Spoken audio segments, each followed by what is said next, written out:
This is Lacey Rice with KYSports.tv talking to Kentucky State University's women basketball head coach Terrence Slater after a successful night against Central State University at Kentucky State University's mini homecoming. Kentucky State University's women won 80-68 to avenge an earlier loss to Central State this season. How you doing today, Coach? I'm doing better now that the game is over. So felt like it took forever, but yeah, I'm good. Okay. This is your first year as the head coach for Kentucky State's women after serving a couple years as the assistant and being one of the leaders for the squad that went to two back-to-back NCAA tournaments. So you have some big shoes to fill as far as coming in and trying to get this team back to that level again. The previous team actually set a couple of records for the university. So how has it been so far this year? Well, it's been full of ups and downs. We we just haven't played well consistently, and that's something that we've been talking about. We lost a lot though, and I think a lot of people have to understand that as well. But we lost point guard from the point guard spot. I mean, even from leadership spot. So it's a rebuilding year for us, but the kids continue to get better, and hopefully we gel at the end. But the future looks bright for our program. Tonight you had a few young ladies that had spectacular games. Nashe Sutton and Aaliyah Gibson both scored over 20 points, and then Logan Powell, one of your stars from last year, she chipped in another 16 with 8 rebounds, which that led the team. Who are usually your main players, or who are usually the ladies that are putting up those numbers? The funny thing is, it's somebody different. I think Aaliyah's been pretty consistent. Normally Rizzy, is one of our top scorers, and she's a mid-year transfer from Alabama A&M, but she's come on pretty strong. But like I said, the main thing with us is just being consistent and playing defense consistently, and it's just little things. And but for the most part, this team was not built for one person to lead it. It was built for it has intricate parts to it. So at any point, anybody on our team is capable of getting double figures. So. Okay. Well, a couple of stats that kind of stick out here. One, you had 9 blocks tonight to Central State's 1, and you also had 17 assists to their 3. Are those normally parts of your teams? When they do well, do they usually block a lot of shots and have a lot of assists? The blocks are more emotion. So this is a big game, and they got up for it. But normally, no, not with the blocks, but assists. Yes, that's something that we have done a fantastic job with over the years. So. We actually lead the league in assists. So we preach team basketball and sharing the ball. So yeah, that's something that we've consistently done. Okay. Well, you jumped out on Central State very early, and I mean you were your ladies were kind of crushing them earlier in the game. Had big leads, over 20 points. But Central State found a way of fighting back to get back into the game. I believe they actually, in the second half, got the lead down to 10 points, but then your ladies wouldn't let them get any closer than that. Did you see something in your team, when Central State started making that big comeback, and your girls actually held on to go ahead and still beat them by a sizable margin? Yeah, they showed a lot of heart today, and I told them I was, super proud of them for that. We were tired, they were exhausted, and I could see it in their faces, but I told them, this could be the last time, especially for my seniors, Gibson and Powell. This could be the last time you play Central State. Mm-hmm. So you got to just push through it, and you can get some rest tomorrow. You off tomorrow. So they found a way, and I think what they did was they sped us up, and so we got a few careless turnovers, but once we kind of calmed down, we made some good plays, and I think that was kind of the nail in the coffin, should I say.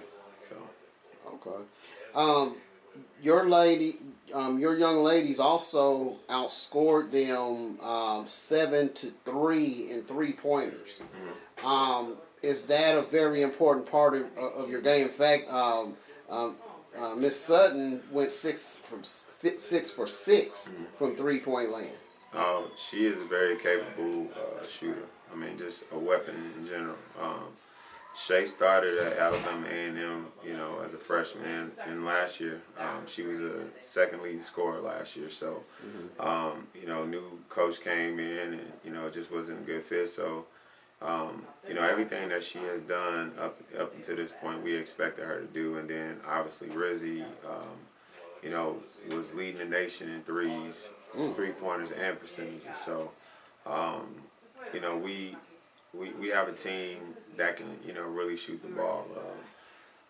Rochelle Reese, she didn't necessarily play too well tonight, but she can really shoot the ball as well. And so I'm really comfortable with any of them taking that shot. Aaliyah, Gibson can shoot the 3 as well as Logan. So it's just about, with this group when it clicks. We all been waiting on it to click.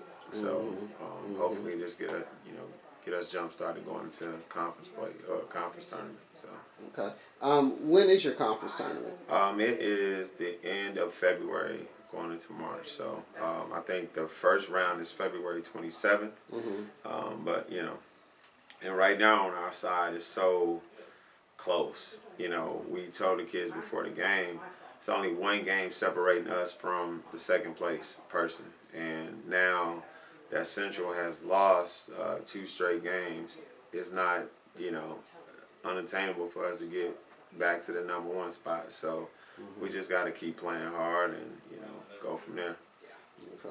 Okay. Like I said, this is your first year at the helm for this program.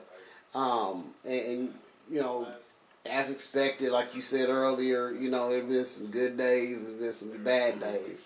Has it been what you thought it would be? To say that, probably not. As coming to this year, having some of the kids that I had, we just had a lot of. It was just a transition for all of us. So just had a lot of discipline issues that we had to address, and changing the culture, and that's been the main struggle. Trying to get them to understand for the long haul. This is not, we trying to build a program. It's not just for this year or that year. Like, we are trying to have something long lasting and, instill some values and to where even if, 10 years, 20 years down the line, I'm retired, the program continues to go on. So, and that's what we're building right now. So, it's just about, them understanding me and them getting on, on the same page, and us continuing to grow as a team, and so, and we played a really, really tough schedule early on. A lot of people don't understand that. Like, we played 2 ranked teams. We started off conference. We played Payne on a Wednesday. We played Claflin on the Thursday, then finished off that road trip and played Benedict on that Saturday. So. You're talking about, kids that are just kind of gelling and getting to know each other. That's pretty tough. And then we came back from that road trip and played a really, really good USI team. So it ain't been easy. So, our kids have some days responded really well, and some days, they haven't. But that's first year woes, so it's a lot of up and downs. And, but I feel like they learning, and, now they finally starting to gel a little bit. So. Okay. Well, and I know that it definitely had to be a transition for them because before you were just Coach T, you know, the assistant coach, you know, which normally assistant coach is the buddy for everybody, and now you're in that head role and where you're like, hey, you know, you need to button down or else, you know. Yeah. So and so that's understandable, I guess, that some of the young ladies have not really conformed as quickly as you would like. Absolutely. But now, are you seeing more of that happening, more of that conformity to the direction that you want for the program? Every day is still a struggle. So you know, you got, you know, kids have been here with me for 3 years, 2 years. Where you're absolutely right. I've been Coach T, the, you know, person that fix every problem, and when they call and need me, I'm shooting over there, and a lot of those elements are still the same, but they don't understand that, you know, my plate it's a lot more on my plate now, so I can't respond to every single thing, and you know, sometimes they might text me and I'm in a meeting and it's like, well, they're like, well, you didn't respond to my text. I'm like, I'm busy right now. You got to talk to Coach Easton, but for the most part, you know, that has been a major struggle for some of them, and you know, it's been a struggle for me as well. You know, when you the assistant coach, everybody want to get in your van, you know, or whatever. Now, you know, you're the head coach and you pull up and nobody wants to get in your van. So it's been a transition, but I think the program is going in a direction that, you know, we need it to go. And like I said, as far as the longevity, you know, for the program and building the program right, I think we're going in the right direction. And, you know, I think we have some kids here that are buying into that. And, you know, that's the way we're going to continue to go. So. Okay. So you had to bring in a new assistant coach and to fill your shoes. Yes. Can you tell us a bit about her? Terrence Easton, she played at LSU, went to a Final Four, you know, played for Van Chancellor. So she also played for Pokey Chapman. I believe I'm saying her name right, but if I'm not, sorry. But Pokey was the head coach for the Chicago Sky, and you know, so she comes from, you know, oh my God, she comes from a lineage of really good coaches. Joni Taylor now, who's the coach at Georgia. You know, she, you know, was an assistant there, and then also Travis. Coach Travis, who's the new coach at SMU. So, I mean, she's played for some really good coaches and some people that are really respected in the business. She also coached at Lemoyne for 3 years. And, you know, so that's where I kind of got to know her. And well, I knew her a little bit before, but I really got a chance to see her just kind of grow. And honestly, I had no idea I was going to be a head coach, you know, this soon, but I said, you know, when I kind of put together a list of people, and I said, when I become a head coach, these are the people I want, and she was at the top of my list. So just really liked how she had a command over the girls at Lemoyne, and I'm like, if you can work at Lemoyne, you definitely can work at K-State. So, but she's been good. You know, it's been up and down, but, you know, I think for the most part, she's been really good for the girls, and you know, and just me, you know, as well. So she does a phenomenal job with the guards. She's a competitor. She hates to lose. So, you know, we both over here like, you know, trying to get it together. But she has definitely been, you know, everything we needed here. So, you know, we'll continue to grow and, you know, get better. And you know, I think she's a star, and she's definitely gonna be a star in this business. So. Okay. And you've kind of gained a reputation as being a top-notch recruiter. You mentioned Nashay Sutton, getting her from Alabama A&M, which is Division I. Last year, you brought in a young lady who was the top junior college player in the nation. And for those people who do know about this program here, you actually got a late start this year due to some of the changes in the program with the head coach leaving and some other issues with the administration and being able to go out and sign who you want to sign. Right.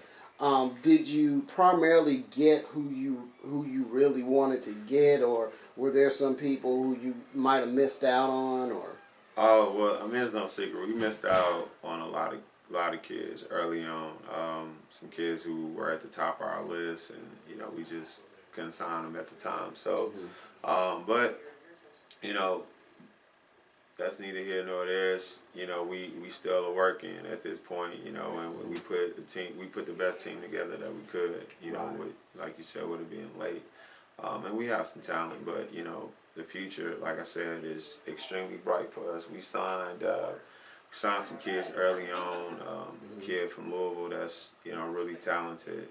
One kid from South Haven, Mississippi, who's really really talented. Who's gonna help out a lot. We also got a kid from Illinois that's really talented, and we're moving the program up. So we got a few other surprises coming down the pipe this year. So, like I said, we're excited about where we're going and where we're going to be, and it's just about trying to finish this season out as best as we can, and just go from there. Okay. Well, Coach, we're about to wrap this up. So, going forward, we know that you have some. Even though you didn't go to Kentucky State University, it's all good. Your father went to Kentucky State and was a star athlete at Kentucky State. And my cousin. Yep. You're right, and so but you did, you got offers elsewhere, and I think most people would. If they get an offer somewhere and they didn't get an offer somewhere else, they're probably gonna go where they got the offer. So, but you've built a name for yourself as far as back in your playing day, and then becoming a young coach and making your way through the AAU ranks and everything else. Is there something that you want to say to those prospects out there who might, especially the top ones, who might still be looking for a place to come play? Well, if they're the top prospects, we probably already talked to them. But no, the thing about it, and even some of these kids is on the roster right now. We beat out some D1s for them, and some of the kids we signed early, we beat out some D1s for them. The thing about Kentucky State that makes it special, that makes it unlike any university, in the country, in my opinion, is just the character of the people around here. People really care about you, and you can't say the whole entire school, so I wouldn't say every single person, but for the most part we do, support each other, and we do go above and beyond, for anybody that goes to the school, and that goes for the alumni. It's just a phenomenal place, and honestly, when kids come here and they see how beautiful the campus is, and all the potential, they don't make it to MLK before they call me back and saying, "Coach, I want to come there." So it's just about getting down here and seeing it. And my suggestion for any recruit: don't listen to what people say. Don't listen to whoever that's talking negative about K-State. Come see it for yourself.